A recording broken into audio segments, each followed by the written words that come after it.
There are times in our lives we just don't understand what is God is doing. There's like unforeseen situation that happens and we're wondering, where is God? God, how could this happen to me?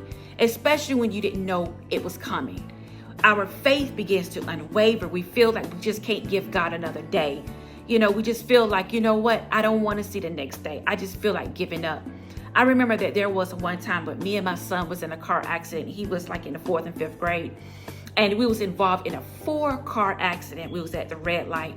We was on our way to church. We was on our way to minister. We was on our way to evangelize. We was working in the ministry. We was serving.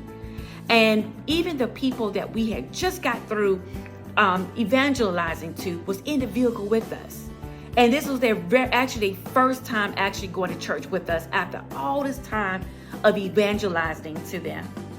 And bam, the accident happened. Our car slammed into my trunk and I rushed into another vehicle. And our car was a total loss. I remember going to the emergency room. My son was so quiet. And when we got through with the emergency room, we went home. He just went to bed. He was very quiet. And the very next day, my son came to me and he said, Mom, I heard a voice. And the voice said, Robert, the garment that's right next to you, I want you to cover it. Put it over your head and just lay down. He said, Mom, as soon as I lay down, as soon as I cover my head and lay down, he said, the car slammed into us. He said, that's why no glass or anything, was no cuts, anything. I was okay. And then he said, but I don't understand, how could God allow this to happen to us when we was serving him? When we was in a posture of giving him our yes.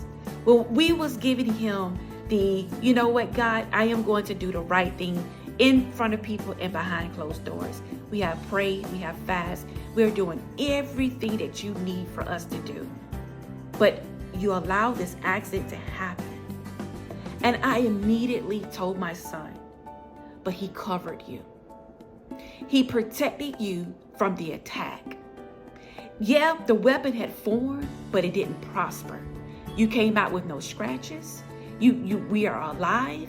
The car may be total, but you are good. You're okay. You're walking around. You are smiling. You may not understand it now, but when you look at it, we're still alive. We're still here. We're still here to do the mission. And God protected us from the things that were supposed to have put us in a grave. So I want you to know that we don't have to walk around in grave clothing with a frown on our face, defeated, oppressed, having depression. We can walk around with our heads up. We can walk around with a smile on our face, not just for the out appearance to look like everything is fine, but we can actually know from the inside that God got us. He got us in the storm. He got us when we come out the storm. He got us no matter what situation we are in. God is in it. It reminds me so much of the Hebrew boys when they was in the fire. No matter how hot that fire gets, God covered them. He shielded them.